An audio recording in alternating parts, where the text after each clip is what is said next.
Hello and welcome to another episode of the VCDX podcast, a short bi-weekly podcast focused on the VCDX certification with news, updates, advice and special guests.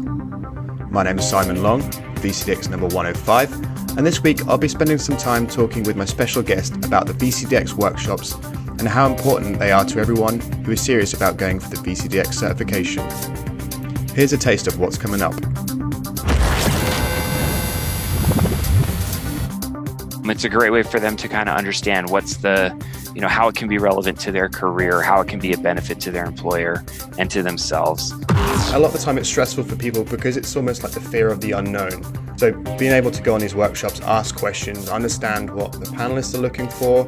We want to give candidates an opportunity beforehand to be as prepared as possible, whether it's how they do their documentation, what to expect out of the design scenario.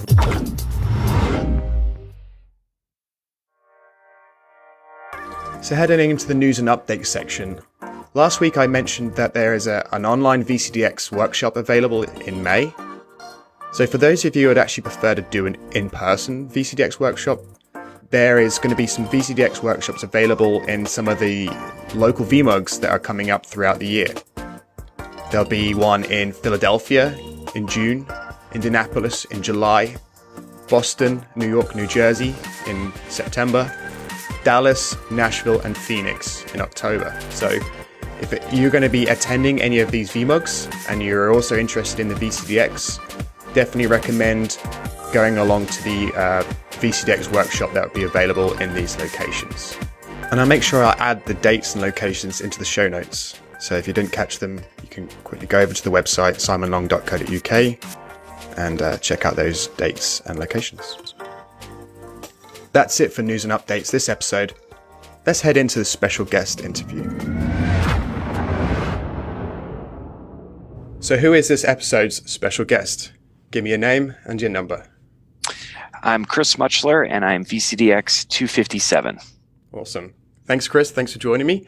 And which VCDX certification tracks do you have? So thanks for having me, Simon. So I got my certification in the data center virtualization, the DCV. And do you remember when you passed? I do. I don't think anybody forgets. I passed in May of 2017. Well, actually, you're wrong there. I forgot. In the last episode, I think I said I passed in 2015 in Barcelona. Apparently, it's 2012, so I was only 3 years out. Oh, wow. Okay. Well, time flies. I didn't realize it was that long ago. But, it does. Indeed, it does. So what's your current role and what do you do in that role at the moment? Sure. So I'm with VMware. I'll have been with VMware 4 years in June. The last 8 months I've been under global support. Originally we were called the Customer Success Architecture Team. Now we are called the Advanced Customer Engagement Architecture Team, or ACE for ACE. Short. Oh, what an acronym. I'm sure someone just thought the acronym in and came up with the words to fit that. I think they did. But basically what I do, though, is we get involved with some of the larger customers to try and be proactive, help them in their adoption of different VMware technologies. We also get involved if there's highly visible escalation through GSS. But yeah, really we're trying to be proactive. We'll do architecture reviews with customers, operational reviews. And do you do it for all VMware products or do you specialize in certain areas? So I do specialize in HCI. So we spend a lot of time with vSAN customers. I've been fortunate in that over the last 5 or 6 years, even before I was with VMware, I've kind of been a full stack guy. Yeah. And so when it comes to escalations, I'm the lucky chap who, if it's an NSX thing, I can help out. If it's an HCI thing, I can help out, or even if it's VRA or OpenStack. So I can get pulled in a lot of different directions, but we do try to primarily focus on the proactive stuff on vSAN customers. Cool. Oh, yeah. Sounds pretty interesting. All right. So how are you involved with the VCDX program today? So right now I'm a panelist. And then in addition to being a panelist, I'm also one of, I guess, two people right now, myself and Jeff Wong, we do the VCDX workshops and the prep calls for the candidates just prior to their defenses.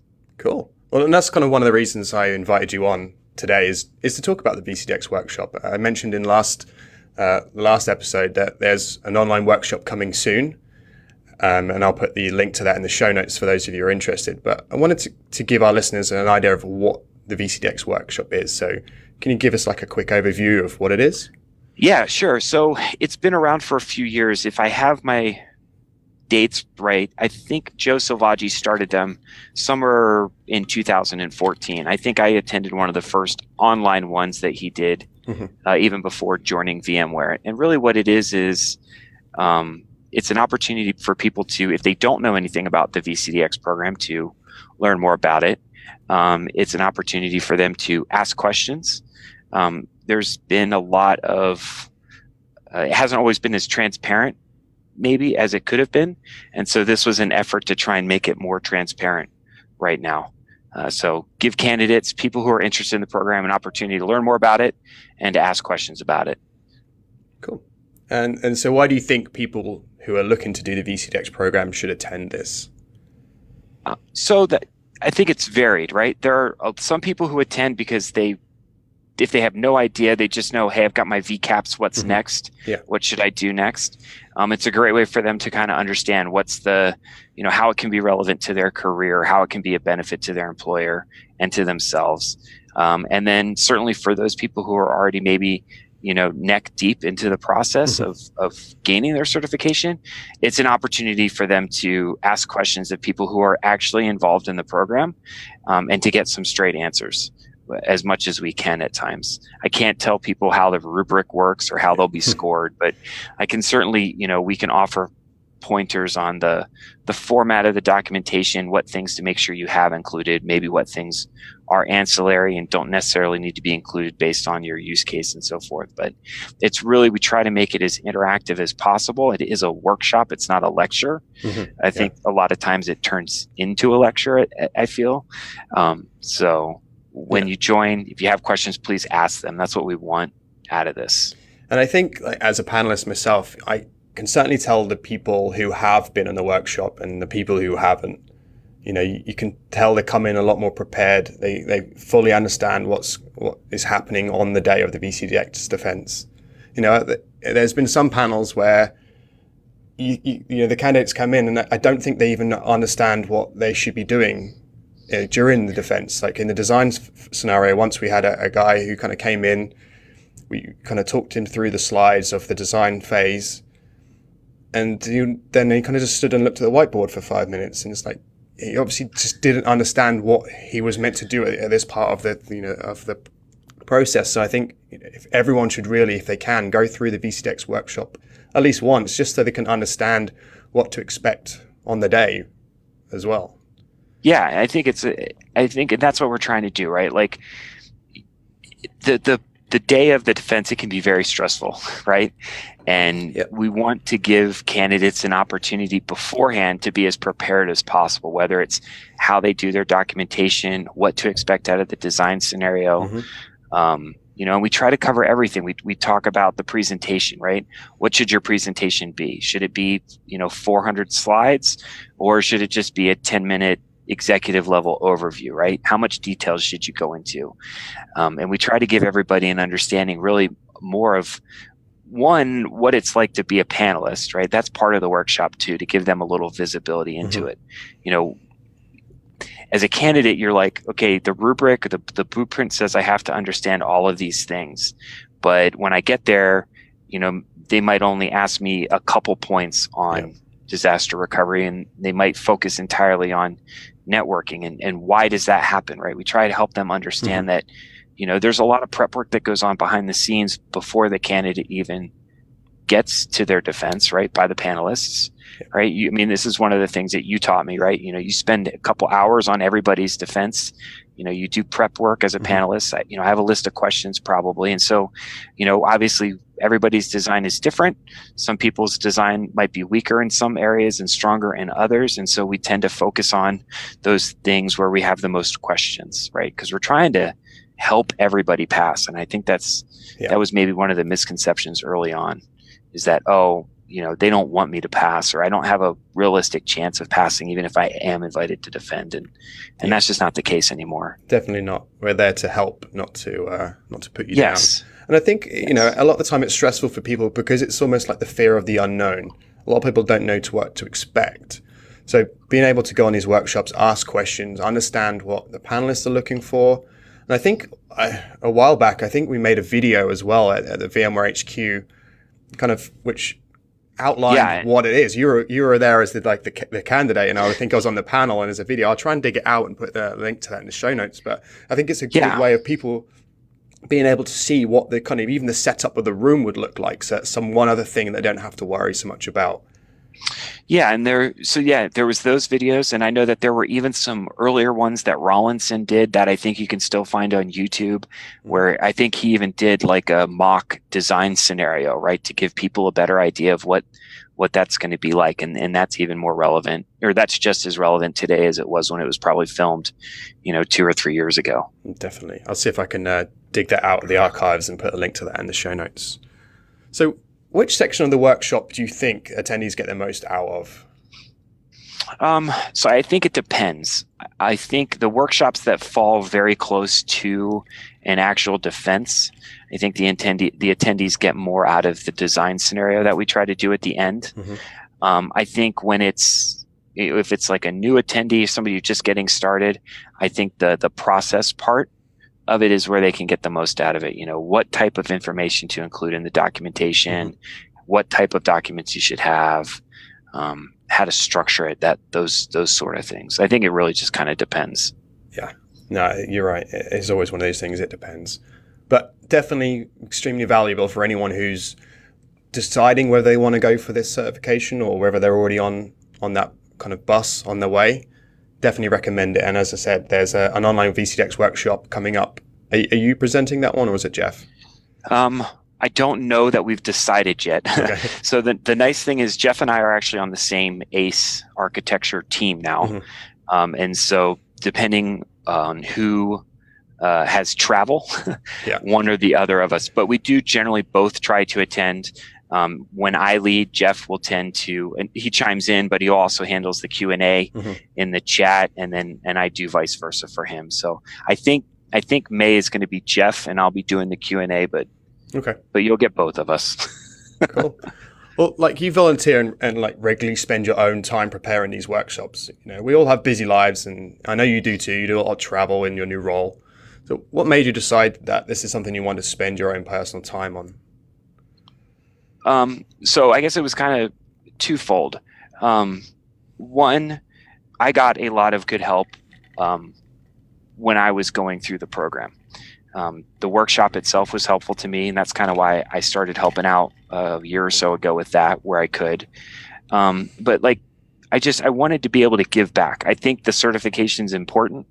I think for me, it was a long-term goal that I set, and it was very gratifying to earn it. And mm-hmm. I want others to have that same opportunity, and anything that I can do to help others get it, I'd like to do. I do enjoy being a panelist. Mm-hmm. It's always neat to be, to see how the other half works. And it was very eye-opening to me when I did my panelist training to see how much time mm-hmm. Really goes into it behind the scenes that a candidate just probably doesn't realize. Because it's stressful. You get there, you might have an idea of what it's going to be like, but really until you go through it the first time, mm-hmm. you don't know.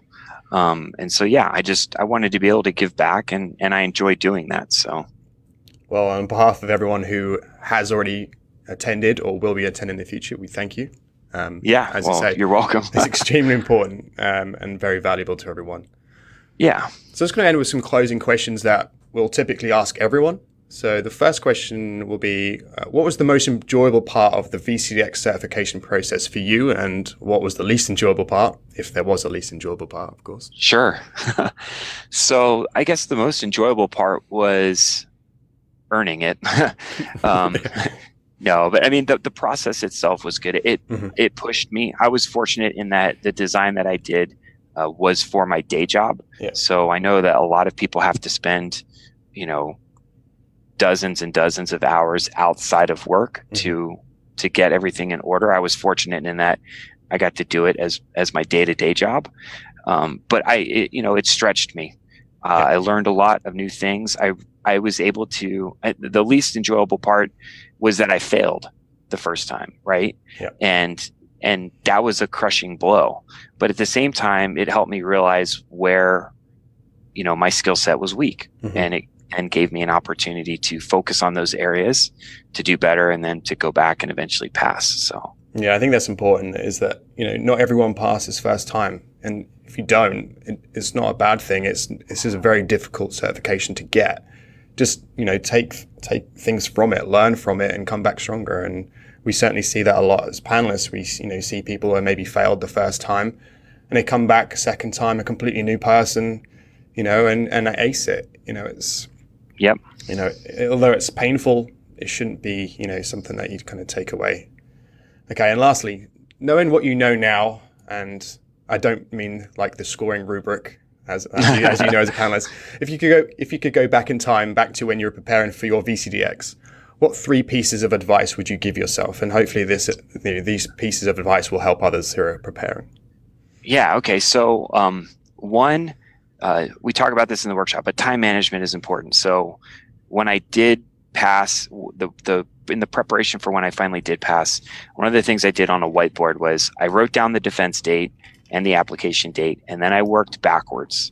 And I wrote down, I have to complete this task by this date, and so on and so forth. And I kept myself to it. So, being able to manage your time, whether you do it like that or something else, but that, the second one, I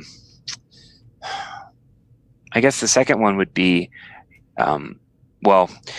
if you're uncomfortable, and I was comfortable public speaking, but I think the first time I didn't practice my delivery. I didn't anticipate questions very well. And so that's one thing that I went back and worked on. So, if that means taking, some sort of personal training class to get help, how to create a presentation, how to practice it, how to deliver it, and or, I guess that's the third one, is anticipate, be critical of yourself. Try and anticipate the questions, find the weak areas in your design. No design's perfect. So there will be weak areas.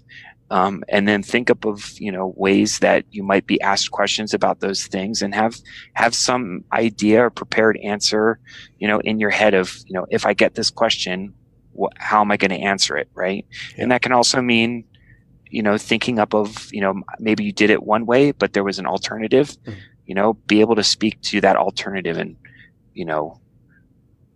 how maybe that was, not the best choice in your circumstance, but that you can understand why it would maybe work in a different one. Yeah. So that's really what the certification is about. Is, you're working on your design, but you're also trying to demonstrate mastery of a broader sense of architecture in general, right? There's not one size to fit all things. So yeah, unfortunately, not every customer's design is perfect. There's always constraints, and that stop us from making that perfect design that we all want. But just because it isn't a perfect design doesn't mean we can't think about how we could do things better and how it could be improved. And it doesn't have to go in the design. But if you get asked that question, have a response. Yes, I think that's actually really critical. To be able to do that. Yep. Some great advice there, Chris. Really appreciate it. Oh yeah, you're welcome, Simon. So usually this would be where I'd say thank you and goodbye to my special guests, but I've decided to add another section to the podcast, which I believe, Chris, you can help me with this week. So let's head into the common mistakes section. So it's only the second episode, and I'm already adding in new sections to the podcast. So each episode, I will share common mistakes that the VCDX panelists see during their defenses, with the hope that you, as a listener, will learn from the mistakes of others. Luckily for me, Chris, my special guest, is a VCDX panelist. So Chris, this episode, I'll let you share a common mistake that you've seen during your time as a panelist. Sure. So I think the thing that we've been seeing more frequently is that during the design scenario, obviously the scenarios are rather generic, and that's intentional now. Yep. And there's an opportunity for the candidate to ask questions, gather requirements of the panelists, and so forth. We talk about it in the workshop about time management and starting to write stuff on the board, by about 15 minutes in. But one of the things we're seeing people not do is actually on the whiteboard, diagram out a conceptual design of what they think the solution's going to be. Obviously, people are visual people. It helps the panelists understand where you're maybe taking us, what you're thinking of what the overall design is going to look like. So, even if you have to change it, the requirements change in the middle of it. You gather more information from the panelists during the scenario. You can always erase part of it or modify it, whatever you need to do, but draw a conceptual diagram. It's not a physical layer. It doesn't have to be like super detailed. It can just be a bunch of boxes with labels in it, but just give us an idea of what you're thinking it's going to look like. Yeah, no, I think that's really good advice. As you say, sometimes we'll spend 30 minutes and just getting asked questions and giving out information. And as a panelist, sometimes we have to remind the defendant that actually you need to start drawing something on the board very soon, because we really need to be able to see that, what you're going to be designing and how to write that out. So I think you're right. I think it'd be very good to get just something down on the board, just a few boxes here and there, and just so you can start to visualize what, the direction that you want to take that design. Yeah, just in this, more than likely in your or in the candidate's, design that they submitted, they likely had a few, if not at least one, conceptual diagram. So it was a key part of your design that you submitted. It should be a key part of your design scenario. Definitely, and being able to draw diagrams on the board and speak at the same time is something that we look for in a candidate as well, and it's something we score against. So, being able to show that you can do that is very important for us on the panel. Yep. Yes. Great. That's great stuff, Chris. Well, thank you for joining me on this second ever episode. You're our first ever special guest. Thanks, appreciate Simon. you joining me and kind of being the guinea pig.